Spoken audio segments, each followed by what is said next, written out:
the best academy. Hi everyone, welcome to Harish academy. ఈరోజు current అఫైర్స్లో భాగంగా each and every టాపిక్ని మనము డీటెయిల్గా డిస్కస్ చేసుకుందాం. ఇవాళ మన ఫస్ట్ టాపిక్ భారతదేశపు మొట్టమొదటి solar smart bus stand, India's first solar bus stand. భారతదేశపు మొట్టమొదటి సోలార్ బస్ స్టాండ్ని సూరత్ ఆవిష్కరించింది. సూరత్లో దీన్ని ప్రారంభించారు. ఇక్కడ అబ్జర్వ్ చేస్తే మీరు ఇమేజ్లో ఈ బస్ స్టాండ్లో బస్సులన్నీ కూడా ఉన్నాయి. ఇక్కడ పైన అబ్జర్వ్ చేస్తే సోలార్ రూఫ్ టాప్ ప్యానెల్స్ ఉన్నాయి. సోలార్ రూఫ్ టాప్ ప్యానెల్స్ అంటే ఈ ప్యానెల్స్ ద్వారా సోలార్ ఎనర్జీని ఉత్పత్తి చేస్తారు. తద్వారా ఈ బస్సులు సోలార్ ఎనర్జీతో పూర్తి స్థాయిలో నడుస్తాయని చెప్పవచ్చు. మరి దీన్ని ఎంత ఖర్చుతో ప్రారంభించారు? ఈ బస్ స్టాండ్ నిర్మాణానికి సుమారుగా 1.6 crore 1.6 కోట్లు ఖర్చు అయింది. దీన్ని జర్మనీ దేశ సహకారంతో, జర్మనీ కంట్రీ కోఆపరేషన్తో ఈ బస్ స్టాండ్ని నిర్మించడం జరిగింది. ఈ బస్ స్టాండ్లో 100 కిలోవాట్ల సామర్థ్యం కలిగిన రూఫ్ టాప్ సోలార్ ప్లాంట్ని ఏర్పాటు చేశారు. అలానే 224 కిలోవాట్ల హవర్ల సామర్థ్యం కలిగిన బ్యాటరీ ఎనర్జీ స్టోరేజ్ సిస్టమ్ని, 224 కిలోవాట్ హవర్స్ సామర్థ్యం కలిగిన బ్యాటరీ ఎనర్జీ స్టోరేజ్ సిస్టమ్ని ఇక్కడ ఏర్పాటు చేశారు. అంటే ఏమని చెప్పవచ్చు దీన్ని బట్టి, ఇది సోలార్ ఎనర్జీనే కాకోకుండా అలానే రీసైకిల్ కాబడ్డ బ్యాటరీ ఎనర్జీని ఉపయోగించి ఈ బస్ స్టాండ్ నడుస్తుందని చెప్పవచ్చు. ఈ బస్ స్టాండ్కి ఇంకొక ప్రాముఖ్యత కూడా ఉంది. ఇందులో అత్యాధునికమైన ఫెసిలిటీస్ కూడా ఏర్పాటు చేశారు. వైఫై ఫెసిలిటీలు, ఛార్జింగ్ ఫెసిలిటీలు, ఎవ్రీథింగ్ అన్నీ ఉన్నాయన్నమాట. సో ఇక్కడ గుర్తుపెట్టుకోవాల్సింది సూరత్ గుజరాత్లో దీన్ని ఆవిష్కరించడం జరిగింది. ఇక సోలార్ ఎనర్జీ అంటేనే మనకు గుర్తు రావాల్సిండేది, భారతదేశం ప్రపంచంలో సోలార్ ఎనర్జీ పరంగా చూస్తే 3rd ప్లేస్లో ఉంది. According to international renewable energy agency IRENA, according to international renewable energy agency ప్రకారము ప్రపంచవ్యాప్తంగా సోలార్ ఎనర్జీ రంగంలో భారతదేశం 3rd ప్లేస్లో ఉంది. అలానే ministry of new and renewable energy agency అంచనాల ప్రకారం, లెక్కల ప్రకారం మే 31, 2025 నాటికి భారతదేశంలో మొత్తం పునరుత్పాదక శక్తి, మొత్తం రెన్యూబుల్ ఎనర్జీ సుమారుగా 226.75 గిగావాట్ ఇన్స్టాల్డ్ కెపాసిటీ ఉంది. అంటే 226.75 గిగావాట్ల పునరుత్పాదక శక్తిని మనం ఉత్పత్తి చేశాము మే నాటికి. ఇందులో అత్యధిక భాగము సోలారే. గుర్తుపెట్టుకోండి, సోలార్ సుమారుగా 110 గిగావాట్ల సామర్థ్యాన్ని మనము ఉత్పత్తి చేశాం. సో ఇది మనకి సోలార్ ఎనర్జీకి సంబంధించిన ఇన్ఫర్మేషన్. ఇక అలానే మీరు ఇటీవల అబ్జర్వ్ చేస్తే ఇలాంటి వార్తలు ఎక్కువగా ఉన్నాయి. భారతదేశపు మొట్టమొదటి అని చెప్పేసి, అలానే ఇటీవల భారతదేశపు మొట్టమొదటి విద్యుత్ ట్రాక్టర్ని, ఎలక్ట్రిక్ ట్రాక్టర్ని పూణేలో, మహారాష్ట్రలోని పూణేలో రిజిస్టర్ చేయడం కూడా మనం చూసాం. ఇది సోలార్ బస్ స్టాండ్కి సంబంధించిన ఇన్ఫర్మేషన్. నెక్స్ట్ వన్, ఇంటర్నేషనల్ రిలేషన్స్కి సంబంధించి ఇండియా శ్రీలంక మధ్య రిలేషన్స్కి సంబంధించి, శ్రీలంకలోని గవర్నమెంట్ స్కూళ్ళల్లో ఉన్న హిందీ టీచర్లకి భారతదేశం ట్రైనింగ్ ఇవ్వబోతూ ఉంది. మనం చూస్తూ ఉన్నాం, ప్రపంచవ్యాప్తంగా ఆల్రెడీ హిందీని ప్రమోట్ చేస్తూ ఉన్నాం. ఈవెన్ ఐక్యరాజ్య సమితి, యునైటెడ్ నేషన్స్లో కూడా హిందీ అనేది ఒక అఫీషియల్ లాంగ్వేజ్గా జాయిన్ అయ్యింది. ఇప్పుడు ఈ కాంటెక్స్ట్లో శ్రీలంకలోని 35 మంది టీచర్స్కి, 35 సెలెక్టెడ్ టీచర్స్కి ఉత్తరప్రదేశ్ ఆగ్రాలోని కేంద్రీయ హిందీ సంస్థాన్ వద్ద వీళ్ళకి స్పెషల్ ట్రైనింగ్ ఇవ్వబోతూ ఉన్నారు. అంటే దీన్ని బట్టి అర్థం చేసుకోవచ్చు, ఇండియాకి శ్రీలంకకి మధ్య కల్చరల్ రిలేషన్స్ కూడా చాలా బాగున్నాయని చెప్పేసి. ఇక ఈ ప్రోగ్రామ్ని నిర్వహిస్తూ ఉన్న వాళ్ళు ఆగ్రాకు చెందిన కేంద్రీయ హిందీ సంస్థాన్ మరియు కొలంబోలోని స్వామి వివేకానంద కల్చరల్ సెంటర్, ఇక శ్రీలంక క్యాపిటల్ కొలంబో. ఇక శ్రీలంక విషయానికి వస్తే మనం ఇటీవల తెలుసుకున్నాం, శ్రీలంక ప్రధానమంత్రి నరేంద్ర మోడీ గారికి విదేశీయులకు ఇచ్చే అత్యున్నత పురస్కారం మిత్ర విభూషణ పురస్కారాన్ని కూడా ప్రధానమంత్రి గారికి బహుకరించడం జరిగింది. ఇక అలానే ఇటీవల ముంబైకు చెందిన మెజగావున్ డాక్ లిమిటెడ్ కొలంబో డాక్ యార్డులో 51% వాటాని కొనుగోలు చేసిందని చెప్పేసి కూడా మనం డిస్కస్ చేసుకున్నాం. అంటే మ్యారీటైమ్ కోఆపరేషన్ కూడా చాలా బాగుంది అని చెప్పవచ్చు. ఇక శ్రీలంక విషయానికి వస్తే ఇది సార్క్లో సభ్యుడు. South Asian Association for Regional Cooperation SAARC మరియు బిమ్స్టెక్ ఉంది కదా, Bay of Bengal Initiative for Multi Sectoral Technical and Economic Cooperation, అందులో కూడా శ్రీలంక మెంబర్. ఇట్లా మనకి లింకప్ చేసుకుంటే సరిపోతుంది. Next one Quad. మనం ఇటీవల డిస్కస్ చేసుకున్నాం. అమెరికాలోని వాషింగ్టన్లో క్వాడ్ విదేశాంగ మంత్రుల సమావేశం జరిగింది. ఈ ఫారిన్ మినిస్టర్స్ మీటింగ్కి భారతదేశం తరపున external affairs minister S Jaishankar గారు అటెండ్ అయ్యి అక్కడ టెర్రరిజం పైన మనం అందరూ కూడా కలిసి సంయుక్తంగా పోరాడాలని చెప్పేసి పిలుపునిచ్చారు. ఈ సందర్భంగా ఇప్పుడు క్వాడ్ క్రిటికల్ మినరల్స్ ప్రోగ్రామ్ని లాంచ్ చేసింది. క్రిటికల్ మినరల్స్ అనే ఒక ప్రోగ్రామ్ని ప్రారంభించింది. ఇక ఫస్ట్ క్వాడ్ అంటే ఇంకొకసారి మనం గుర్తు చేసుకోవాలి. క్వాడ్లో 4 కంట్రీలు ఉంటాయి: ఇండియా, యుఎస్ఏ, జపాన్, ఆస్ట్రేలియా. ఇది 2007లో అప్పటి జపాన్ ప్రధాని షింజో అబే గారి ఐడియా అని చెప్పవచ్చు. ఇక ఇప్పుడు ఈ క్రిటికల్ మినరల్స్ ప్రోగ్రామ్ ఏంటి మనం చూస్తూ ఉన్నాం. క్రిటికల్ మినరల్స్ అంటే చాలా కీలకమైన ఖనిజాలు. ఆ కీలకమైన ఖనిజాలను ఎందులో వాడతారు? ఆటోమొబైల్ సెక్టార్ కావచ్చు, బ్యాటరీసు, ఎలక్ట్రిక్ వెహికల్సు, ఎనర్జీ స్టోరేజ్లో ఈ క్రిటికల్ మినరల్స్ను వాడతారు. ఈ క్రిటికల్ మినరల్స్లో అత్యధికంగా డామినెంట్ వచ్చేసి చైనా ఉంది. ప్రపంచవ్యాప్తంగా చైనా డామినెంట్. ఈ క్రిటికల్ మినరల్స్ అంటే ఏమొస్తాయి? For example lithium, cobalt, graphite, nickel ఇటువంటివి, మరియు 17 రేర్ ఎర్త్ ఎలిమెంట్స్ ఉంటాయని చెప్పేసి మనం డిస్కస్ చేసుకున్నాం.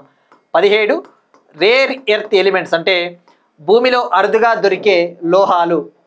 ఈ 17 లోహాలు మరియు లిథియము, కోబాల్ట్, నికెలు, గ్రాఫైట్ ఇటువంటివన్నీ కలిపితే క్రిటికల్ మినరల్స్ అంటారు. చైనా డామినెంట్ అనమాట.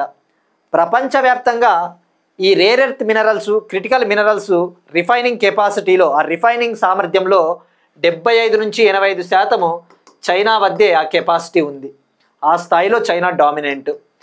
ఇక ఇప్పుడు ఈ చైనా పైన మనం డిపెండెన్స్ని తగ్గించుకోవాలి, ఆధారపడడం తగ్గించుకోవాలని చెప్పేసి ఈ క్రిటికల్ మినరల్స్ ప్రోగ్రామ్ని లాంచ్ చేశారు.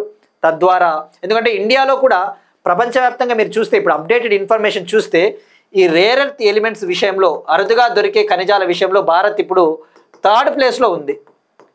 ఇండియా 3rd ప్లేస్లో ఉంది.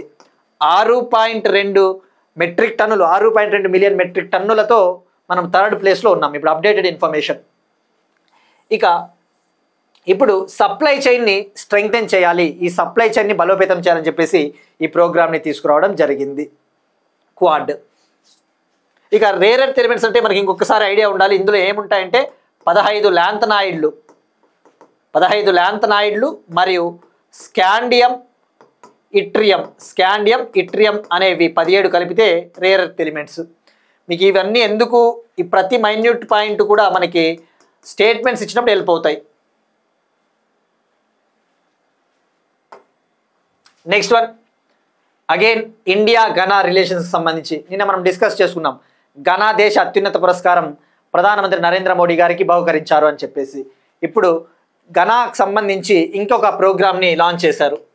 నిన్న మనం డిస్కస్ చేసుకున్న దాంట్లో ఇండియాకి ఘనాకి మధ్య 4 MOUలు, 4 ఒప్పందాలు కుదిరాయన్న విషయం తెలుసుకున్నాం. ఒక ఒప్పందం వచ్చేసి ట్రెడిషనల్ మెడిసిన్, ఆయుర్వేదానికి సంబంధించి, అలానే ఇంకొక ఒప్పందము స్టాండర్డ్స్ సర్టిఫికేషన్కి సంబంధించి ఒక ఒప్పందం అని చెప్పేసి మనం తెలుసుకున్నాం.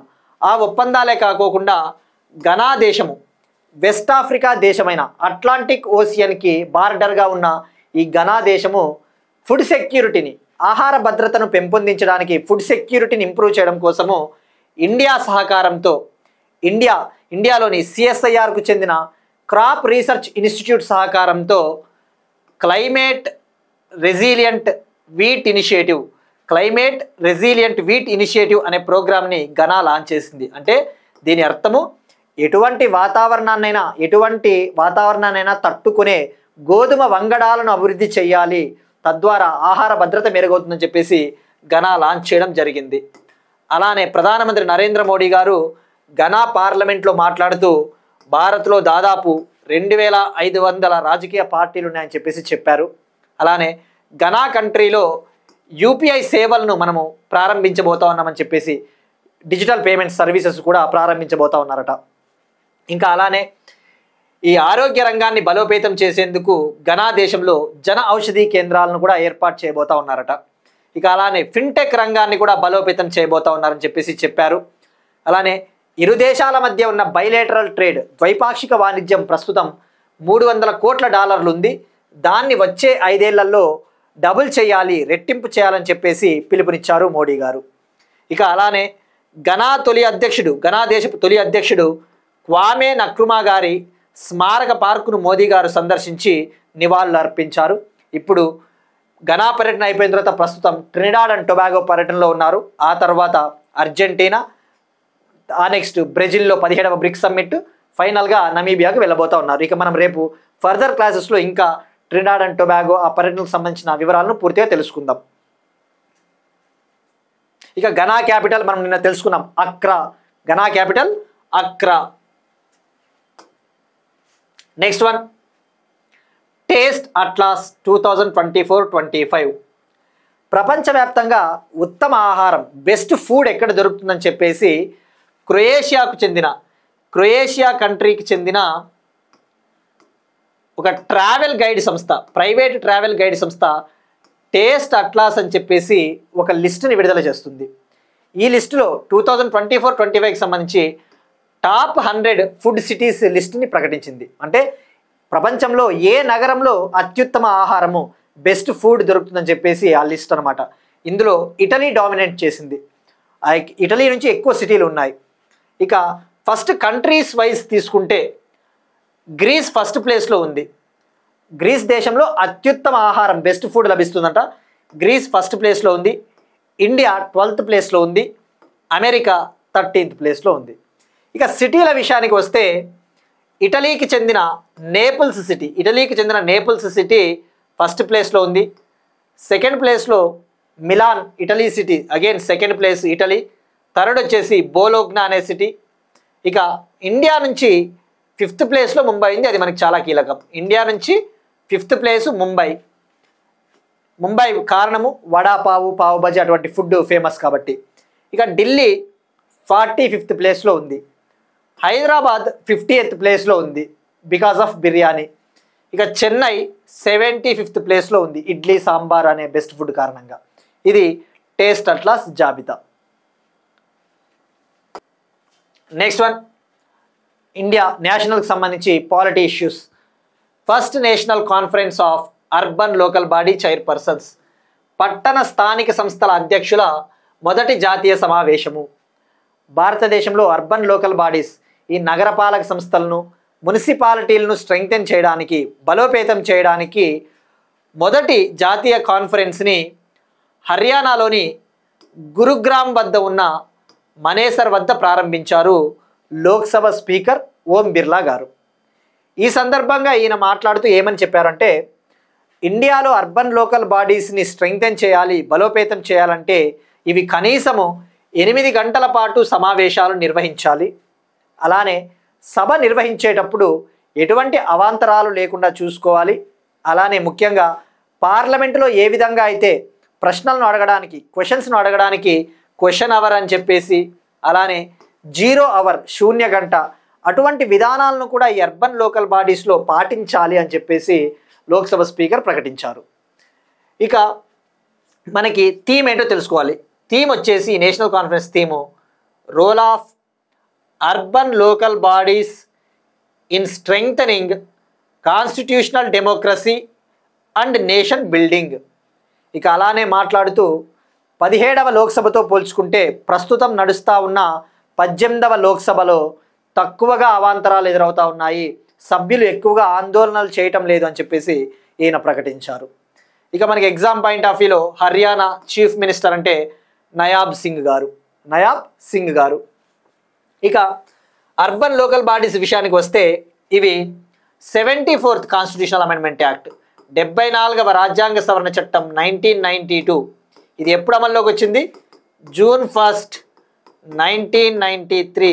మనకి ఎప్పుడైనా ఏదైనా ఒక చట్టము ఉన్నప్పుడు అది ఎప్పుడు అమల్లోకి వచ్చిందో కూడా తెలుసుకోవాలి. దట్టు ఇలాంటి ఇంపార్టెంట్ యాక్ట్స్ అయితే. ఎందుకంటే మొన్న ఏపీ గ్రూప్ 2లో చూస్తే 73వ రాజ్యాంగ సవరణ చట్టం ఎప్పటి నుంచి అమల్లోకి వచ్చిందని చెప్పేసి 4 డేట్లు ఇచ్చాడు. సో ఇది 1 June 1993 అమల్లోకి వచ్చింది. ఇక ఇది పార్ట్ 9A రాజ్యాంగంలో యాడ్ చేసింది. పార్ట్ 9A అనేది. ఈ పార్ట్ 9Aలో మున్సిపాలిటీలకు సంబంధించి 18 ఫంక్షనల్ ఐటమ్స్ ఉంటాయి. ఈ 18 ఫంక్షనల్ ఐటమ్స్ వచ్చేసి ఆర్టికల్స్ 243P నుంచి 243ZG 243P నుంచి 243ZG వరకు మున్సిపాలిటీస్కి సంబంధించిన విషయాలను డీల్ చేస్తుంది. ఇది మున్సిపాలిటీస్కి సంబంధించిన ఇన్ఫర్మేషన్. ఇక ఇక్కడ మీరు అబ్జర్వ్ చేస్తే మనేసర్, ఇక్కడ ఇటీవల మనం ఈ మనేసర్ గురించి మనం తెలుసుకున్నాం, ఒక కరెంట్ అఫైర్ డిస్కస్ చేసుకున్నాం.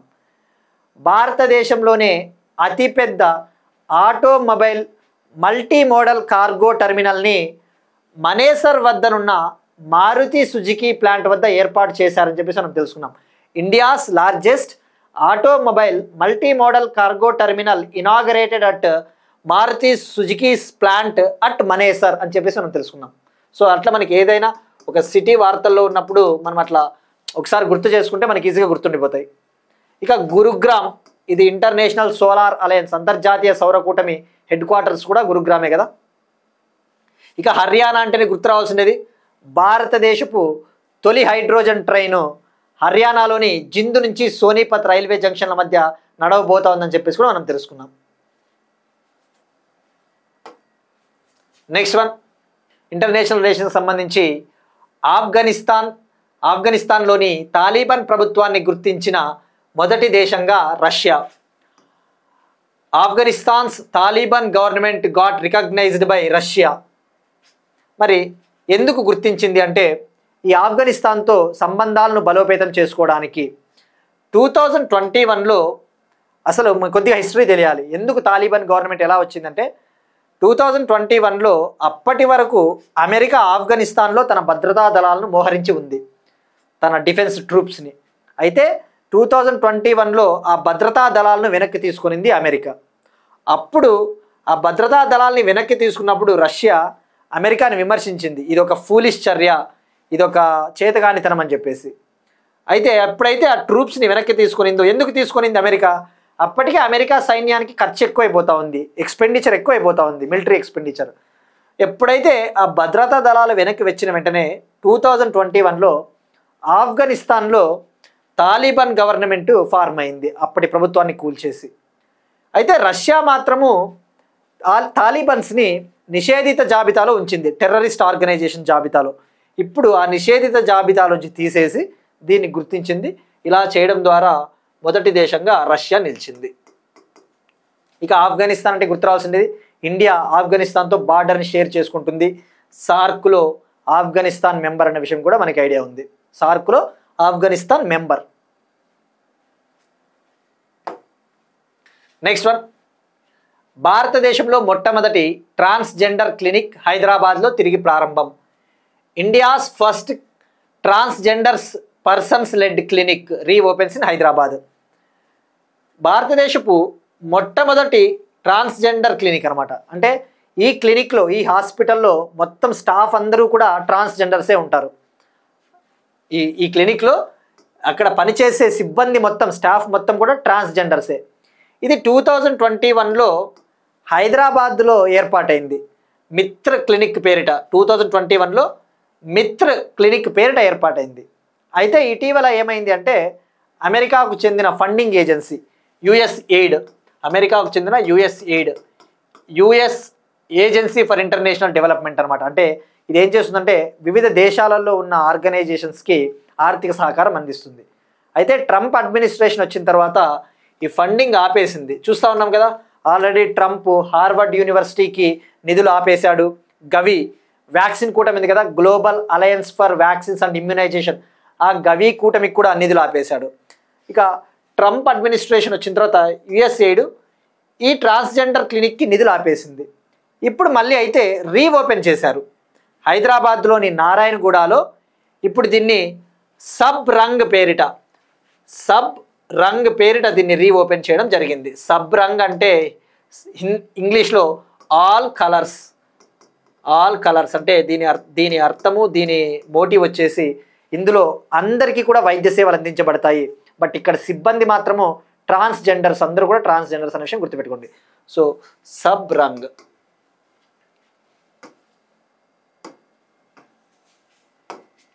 ఇప్పుడు ఒక క్వశ్చన్ చూద్దాం. ఇది వేస్ట్కి సంబంధించి, ఈ వేస్ట్కి సంబంధించి.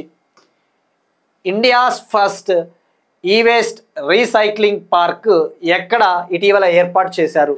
India's first e waste recycling park. Option A Ahmedabad, option B Delhi, option C Bengaluru, option D Indore. ఇక్కడ ఇంకొక చిన్న క్వశ్చన్. భారతదేశపు మొట్టమొదటి క్యూఆర్ కోడ్ ఆధారిత డిజిటల్ హౌస్ అడ్రస్ సిస్టమ్ని ప్రారంభించిన సిటీ ఏది? మనం నిన్న డిస్కస్ చేసుకున్నాం. భారతదేశపు మొట్టమొదటి క్యూఆర్ కోడ్ ఆధారిత డిజిటల్ హౌస్ అడ్రస్ సిస్టమ్ని ప్రారంభించిన సిటీ ఏది? దీనికి కూడా ఆన్సర్ ట్రై చేయండి, ఎందుకంటే ఇది నిన్ననే డిస్కస్ చేసుకున్నాం కాబట్టి మీకు గుర్తుండడానికి ఛాన్స్ ఉంటుంది. ఇక నిన్న మనం అడిగిన క్వశ్చన్ వచ్చేసి ఎక్సర్సైజ్ శక్తి. ఈ ఎక్సర్సైజ్ శక్తి ఏ దేశాల మధ్య జరుగుతుంది అంటే, ఇది ఒక మిలిటరీ ఎక్సర్సైజు, ఇండియాకి ఫ్రాన్స్ మధ్య జరుగుతుంది. ఈ సంవత్సరము 8వ ఎడిషను ఫ్రాన్స్లోని లా కెవెలరీ పట్టణంలో జరిగింది. ఇక ఇండియాకి ఫ్రాన్స్కి మధ్య నావెల్ ఎక్సర్సైజ్, నౌకాదళ విన్యాసం అయితే వరుణ అనేది ఒకటి ఉంది, వరుణ. అదే ఎయిర్ ఫోర్స్ ఎక్సర్సైజ్ అయితే, అంటే మనకి ఎయిర్ ఫోర్స్ ఎక్సర్సైజ్ వచ్చేసి గరుడ ఉంది. ఎక్సర్సైజ్ గరుడ గుర్తుపెట్టుకోండి. ఎక్సర్సైజ్ గరుడ ఇండియాకి ఫ్రాన్స్కి మధ్య ఒక ఎయిర్ ఫోర్స్ ఎక్సర్సైజ్. అదే ఇండియాకి ఇండోనేషియాకి మధ్య ఎక్సర్సైజ్ గరుడ శక్తి అని ఉంది. ఎక్సర్సైజ్ గరుడ శక్తి అంటే ఇండియాకి ఇండోనేషియాకి మధ్య air force exercise. Next one, ఎకానమీకి సంబంధించి ఒక రిపోర్ట్. భారతదేశంలో ఎంఎస్ఎంఈలు, మైక్రో స్మాల్ మీడియం ఎంటర్ప్రైజెస్, సూక్ష్మ చిన్న మరియు మధ్య తరహా ఎంటర్ప్రైజులు ఏ విధంగా డిజిటల్ టెక్నాలజీని వినియోగించుకుంటా ఉన్నాయి, ఏ స్థాయిలో డిజిటల్ టెక్నాలజీని అడాప్ట్ చేసుకుంటా ఉన్నాయని చెప్పేసి భారతదేశానికి చెందిన టెలికాం కంపెనీ వొడాఫోన్ ఇండియా ఒక నివేదికను విడుదల చేసింది. ఎంఎస్ఎంఈ గ్రోత్ ఇన్సైట్స్ స్టడీ 2025 పేరిట 3వ ఎడిషన్ని విడుదల చేసింది. ఈ 3వ ఎడిషన్లో ఏమని చెప్తా ఉంది అంటే, ఇండియాలో డిజిటల్ టెక్నాలజీని వినియోగించుకోవడంలో కేవలం 12% ఎంఎస్ఎంఈలు మాత్రమే ముందున్నాయి. భారతదేశంలో కేవలం 12% ఎంఎస్ఎంఈలు మాత్రమే పూర్తి స్థాయిలో డిజిటలైజేషన్ని చేపట్టాయి, ఫుల్లీ డిజిటలైజేషన్ అయ్యాయి అని చెప్పేసి చెప్తా ఉన్నాయి. సో అంటే చాలా వెనుకబడి ఉన్నాయి డిజిటల్ టెక్నాలజీని వినియోగించడంలో. అంతే కదా, డిజిటల్ టెక్నాలజీని వినియోగించినట్టయితే పర్సన్స్కి, కస్టమర్స్కి మనము అత్యుత్తమమైన సేవలు అందించడానికి కుదురుతుంది. ఇంకా ఏమని చెప్తా ఉందంటే, ఇది ఒక ఇండెక్స్ని విడుదల చేసింది వొడాఫోన్, డిజిటల్ మెచ్యూరిటీ ఇండెక్స్. ఈ డిజిటల్ మెచ్యూరిటీ ఇండెక్స్ కూడా దీనికి సంబంధించినదే. ఏ స్థాయిలో ఎంఎస్ఎంఈలు డిజిటల్ టెక్నాలజీని అడాప్ట్ చేసుకుంటా ఉన్నాయి. ఇందులో ఏమని చెప్తా ఉంది అంటే, తెలంగాణ టాప్ ప్లేస్లో ఉందంట. తెలంగాణ టాప్ ప్లేస్లో ఉంది. మన తెలుగు రాష్ట్రమైన తెలంగాణ 71.2 స్కోర్తో అత్యధికంగా ఎంఎస్ఎంఈలు డిజిటల్ టెక్నాలజీని వినియోగించుకుంటా ఉన్నాయి. సెకండ్ ప్లేస్లో కేరళ ఉంది, థర్డ్ హర్యానా ఉంది, fourth Maharashtra, fifth Karnataka. So గుర్తుపెట్టుకోవాల్సింది Telangana top, second Kerala, third Haryana, fourth Maharashtra, fifth Karnataka. ఇక తెలంగాణ అంటేనే ఇప్పుడు ఈ మధ్యన మనం తెలంగాణకు సంబంధించి చాలా చూస్తూ ఉన్నాం. బాల కార్మికుల సంరక్షణ విషయంలో కూడా 2024-25లో తెలంగాణ టాప్ ఉంది. అలానే దేశవ్యాప్తంగా జరుగుతూ ఉన్న సైబర్ నేరాలు, ఈ సైబర్ నేరాల విషయంలో కూడా తెలంగాణ టాప్లో ఉంది. సో ఇవన్నీ ఎగ్జామ్స్లో స్టేట్మెంట్స్ ఇచ్చినప్పుడు వెళ్ళిపోతాయి, మనకి అట్లా డైరెక్ట్గా గుర్తుపెట్టుకుంటే సరిపోద్ది. ఇక కేరళ అంటే మనం కేరళ గురించి కూడా చాలాసార్లు డిస్కస్ చేసుకున్నాం. రెమిటెన్సెస్ పరంగా 2023-24లో రెమిటెన్సెస్ కేరళకి రెండవ అత్యధికంగా సెకండ్ ప్లేస్లో ఉంది రెమిటెన్సెస్ విషయంలో. ఇక ఎంఎస్ఎంఈల విషయానికి వస్తే, ఇటీవలే June 27ని వరల్డ్ ఎంఎస్ఎంఈ డేగా సెలబ్రేట్ చేసుకున్నాం. సో ఇది చాలా ఇంపార్టెంట్, ఈ డేట్ని గుర్తుపెట్టుకోండి. ప్రపంచ ఎంఎస్ఎంఈల దినోత్సవం June 27. ఇక ఎంఎస్ఎంఈలకు సంబంధించి ఉద్యమ్ పోర్టల్ అనే ఒకటి పోర్టల్ ఉందని కూడా మనం తెలుసుకున్నాం. ఉద్యమ్ పోర్టల్ ఇక ఎంఎస్ఎంఈల గురించి మనం డీప్గా ఎందుకు తెలుసుకోవాలంటే మీరు అబ్జర్వ్ చేస్తే గ్రూప్ 2లో కావచ్చు, గ్రూప్ 1లో కావచ్చు, యూపీఎస్సీలో MSME plays a key role. Without MSMEs we can't imagine our economic subject. ఎంఎస్ఎంఈలు భారతదేశ జీడిపిలో, ఇండియాస్ గ్రాస్ డొమెస్టిక్ ప్రోడక్ట్లో 30% కంట్రిబ్యూట్ చేస్తూ ఉన్నాయి. 30% of India's GDP is coming from MSMEs. Again India's exports విషయంలో తీసుకుంటే, భారతదేశం మొత్తం ఎగుమతులలో తీసుకుంటే ఎంఎస్ఎంఈలు contributing 45% about. MSMEs contributing about 45% of India's total exports. ఇక అలానే it is the second largest employer after agriculture. వ్యవసాయ రంగం తర్వాత అత్యధికంగా ఉపాధి కల్పిస్తూ ఉన్న రంగము ఎంఎస్ఎంఈ. ఇక ఇండియాలో ఎంఎస్ఎంఈలు యాజ్ ఆఫ్ నౌ ఒక అంచనా ప్రకారము, ఒక data, government of India data ప్రకారము అబౌట్ 6.33 crore ఎంఎస్ఎంఈస్ ఉన్నాయి. 6.33 కోట్ల ఎంఎస్ఎంఈలు ఇండియాలో ఉన్నాయి.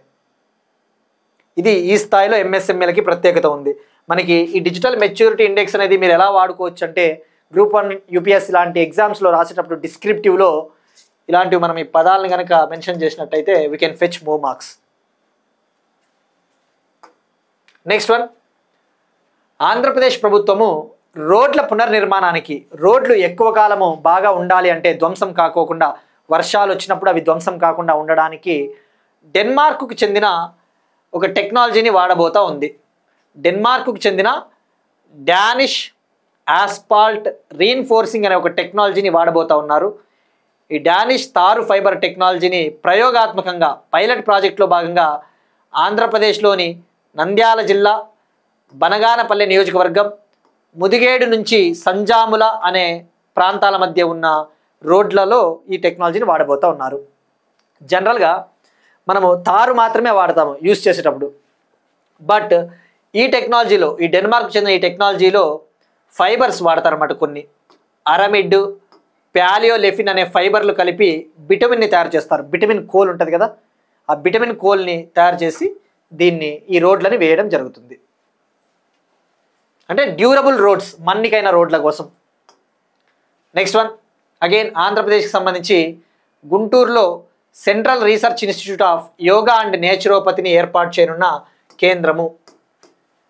ట్రెడిషనల్ మెడిసిన్, సాంప్రదాయబద్ధమైన ఆయుర్వేదాన్ని, న్యాచురల్ మెడిసిన్ని, సహజ సిద్ధమైన ఆరోగ్య రంగాన్ని ప్రోత్సహించడానికి కేంద్ర ప్రభుత్వము గుంటూరు జిల్లా ప్రత్తిపాడు మండలం నడింపాలెం గ్రామంలో 94 కోట్లతో ఈ central research institute of yoga and న్యాచురోపతిని ఏర్పాటు చేయబోతున్నారు.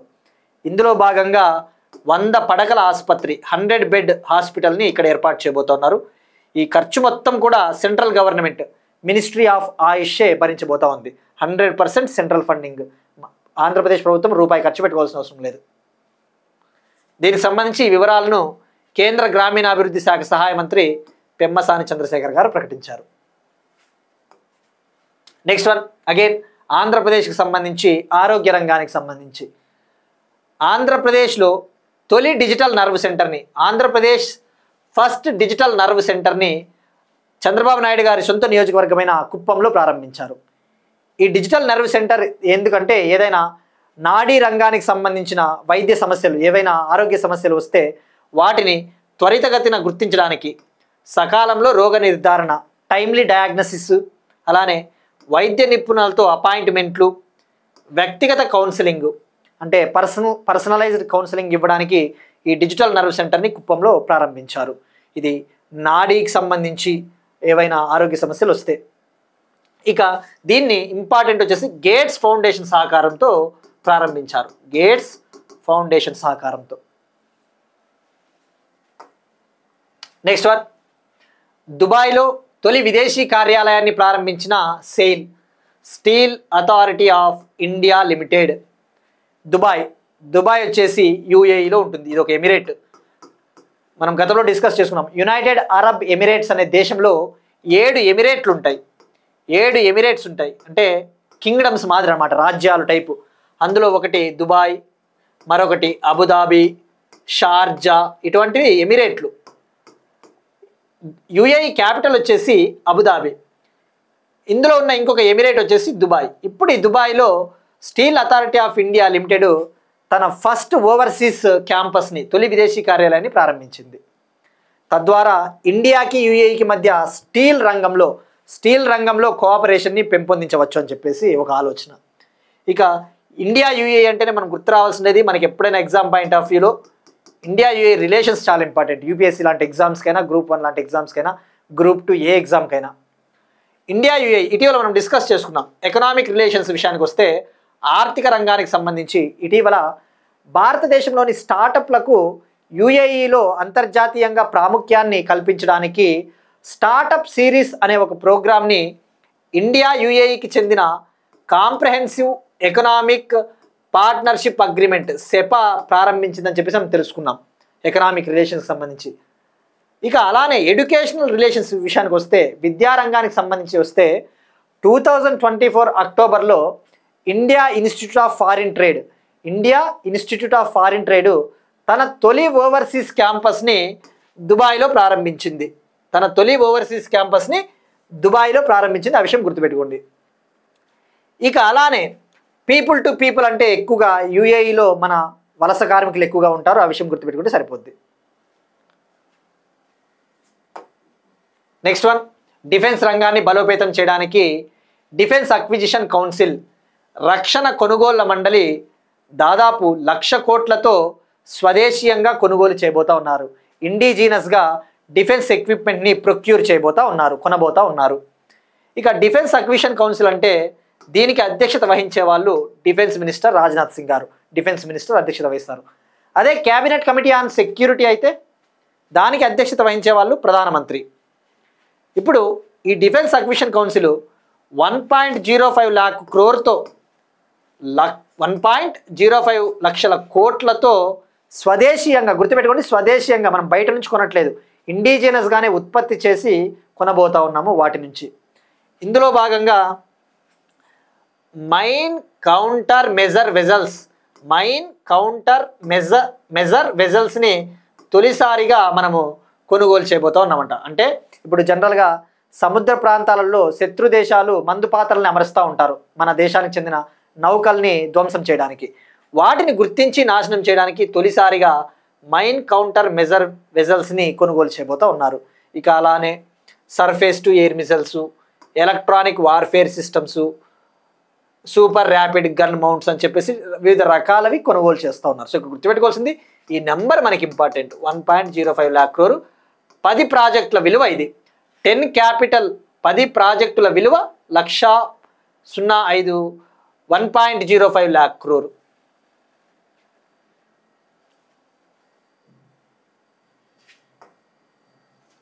నెక్స్ట్ వన్, ఆస్ట్రానమీకి సంబంధించి, సైన్స్ అండ్ టెక్నాలజీకి సంబంధించి నాసా వాళ్ళు, అమెరికాకు చెందిన నాసా శాస్త్రవేత్తలు మన సౌర వ్యవస్థ వెలుపల out side of our solar system ఒక అరుదైన తోకచుక్కని కనుగొన్నారు.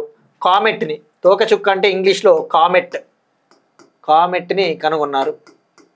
ఇక ఆ కామెట్ పేరు వచ్చేసి 3I అట్లాస్.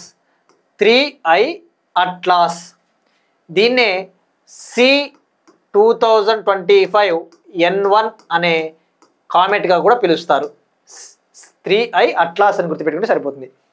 దీన్ని అమెరికాకు చెందిన ఒక అబ్జర్వేటరీ, అమెరికాకు చెందిన ఒక స్పేస్ టెలిస్కోపు మరియు చిలీకి చెందిన asteroid terrestrial impact last arrival system survey Atlas, Chile దేశానికి చెందిన అట్లాస్ టెలిస్కోపు మరియు యుఎస్ఏకు చెందిన ఒక టెలిస్కోపు దీన్ని కనుగొన్నారు.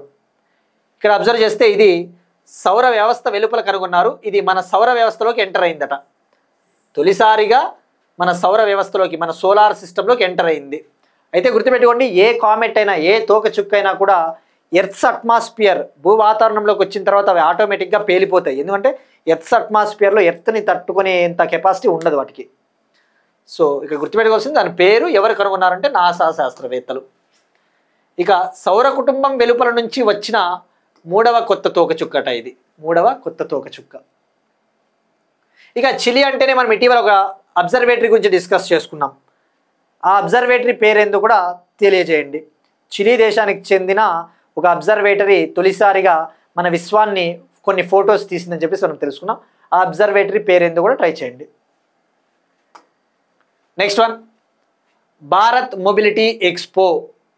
ఇది దేశంలో అతిపెద్ద వాహన ప్రదర్శన, భారతదేశపు అతిపెద్ద వాహన ప్రదర్శన ఈ భారత్ మొబిలిటీ గ్లోబల్ ఎక్స్పో.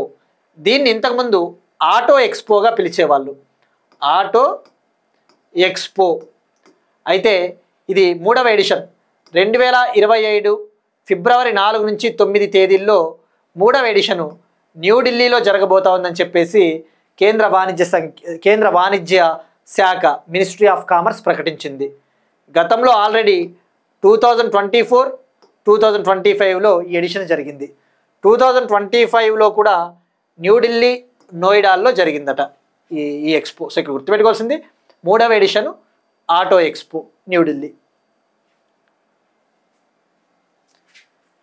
దీని ముఖ్య ఉద్దేశము, ఇందులో భాగంగా ఆటోమొబైల్ ఇండస్ట్రీకి సంబంధించిన ఎక్స్పర్ట్స్, ఇండస్ట్రియలిస్టులు అందరూ వచ్చి కూడా భారతదేశపు వాహన రంగాన్ని అభివృద్ధి చేయడం దీని ముఖ్య ఉద్దేశం.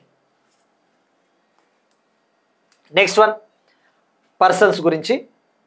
దీపికా పదుకునే, ఈమె 2026లో Hollywood walk of fame star, 2026 Hollywood walk of fame star గౌరవాన్ని అందుకున్న తొలి భారతీయ నటిగా రికార్డు సృష్టించింది. Bollywood actress Deepika Padukone becomes first Indian actress to get Hollywood walk of fame star. ఇవి ఇవాల్టి కరెంట్ అఫైర్స్. మనం ఒకసారి క్విక్గా రీక్యాప్ చూద్దాం. భారతదేశపు మొట్టమొదటి సోలార్ స్మార్ట్ బస్ స్టాండ్ను ఆవిష్కరించిన Surat. India Sri Lanka relations.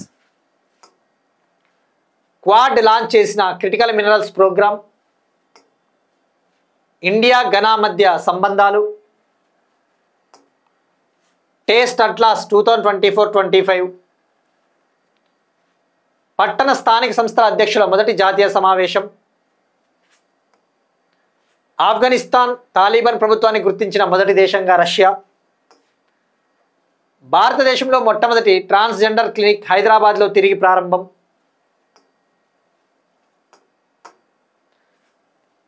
MSME growth insights study 2025 Vodafone India. Danish fibre టెక్నాలజీని వినియోగించనున్న ఆంధ్రప్రదేశ్ ప్రభుత్వం. గుంటూరులో central research institute of yoga and న్యాచురోపతిని ఏర్పాటు చేయనున్న కేంద్రం. ఆంధ్రప్రదేశ్ తొలి డిజిటల్ నర్వ్ సెంటర్ కుప్పంలో ప్రారంభం. దుబాయ్లో తొలి విదేశీ కార్యాలయాన్ని ప్రారంభించిన Steel Authority of India Limited. 1,00,000 కోట్లతో రక్షణ కొనుగోళ్లు చేయనున్న రక్షణ కొనుగోళ్ల మండలి. అరుదైన తోకచుక్క 3i Atlas. Bharat mobility expo 3rd edition New Delhi. 2026 Hollywood walk of fame star అందుకున్న తొలి భారతీయ నటిగా Deepika Padukone. That's it. These are today's current affairs. ఇవాటి క్లాస్కి సంబంధించిన కంప్లీట్ ఇన్ఫర్మేషన్ పీడిఎఫ్ రూపంలో టుమారో మన వాట్సాప్ ఛానల్ హరీష్ అకాడమీ ఛానల్లో అవైలబిలిటీ ఉంటుంది. So everybody can access it and we'll meet you again tomorrow and thank you everyone.